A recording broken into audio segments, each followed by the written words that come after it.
Hello, all greetings. My name is Bill Shaka. Welcome to another installment of the 5-Minute Motivator.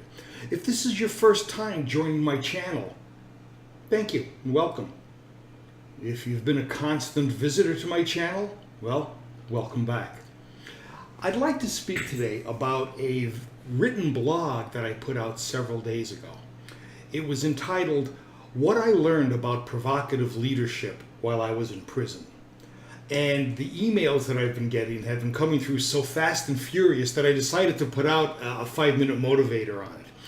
I've been basically asked two questions. First, what is this concept called provocative leadership all about? And the second question is, were you really in prison?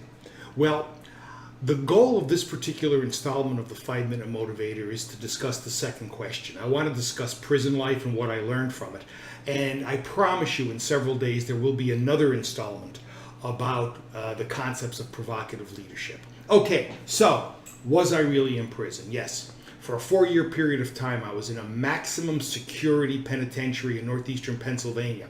This is a prison that had two very, very high fences with barbed wire on top. And if you were caught in between the fences, you were told once to come back, and if you didn't, you were shot. Now, you may wonder, how did I get to prison? Well, I got there from signing a contract.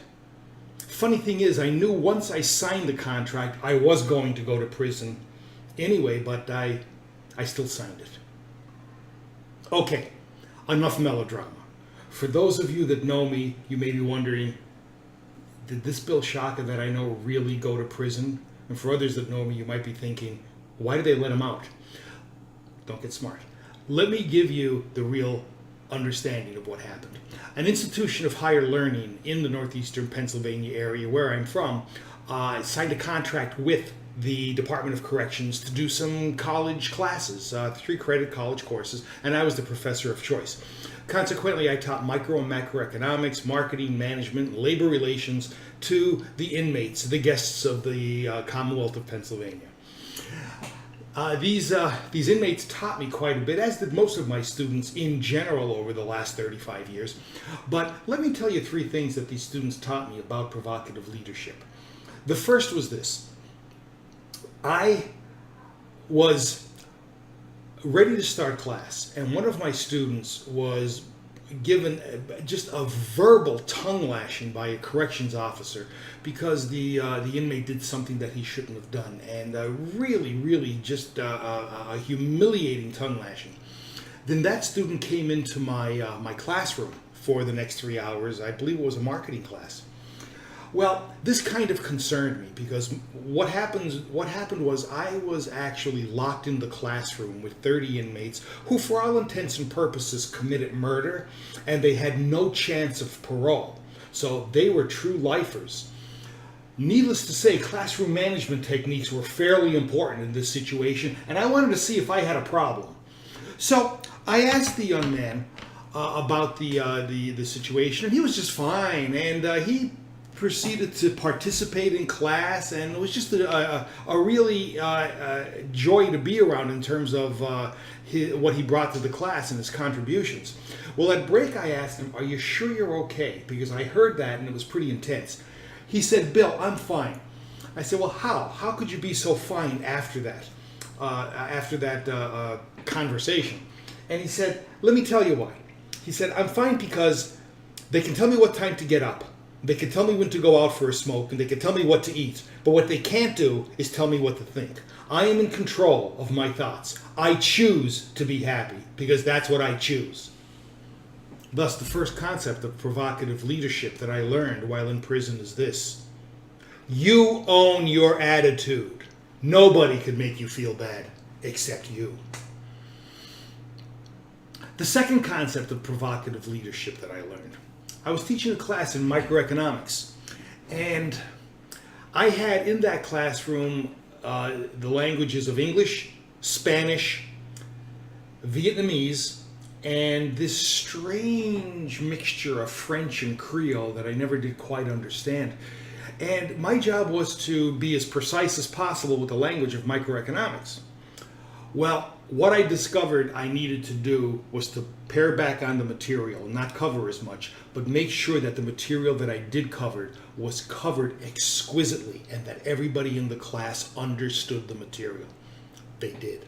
The end result was the level of frustration went down, their level of angst went down, and their level of self-confidence actually increased. The reason? Because they understood precise communication was the answer.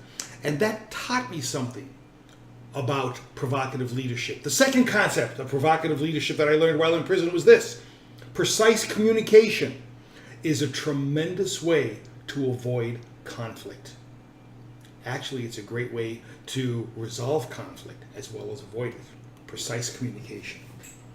The third thing that I learned about provocative leadership while in prison was this: the correction system of Pennsylvania is a very old institution, several centuries old, thus it's mired with layers of bureaucracy. Many of the inmates who wanted things found it very frustrating as they tried to push forward and the bureaucracy would push back. The ones who succeeded were the ones who understood. You push forward an agenda as far as you could. Then you let the wheels turn while you go to another action. So you push as much as you can, then you back off. You go to another action and you push that one.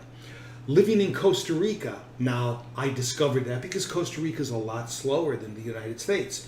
Thus, I know that you can push a certain issue so far, then you have to let the bureaucratic wheels turn while you're working on another issue. Thus, what did I learn about the third concept of provocative leadership while in prison is this: vacillation between patience and action are the key to sanity.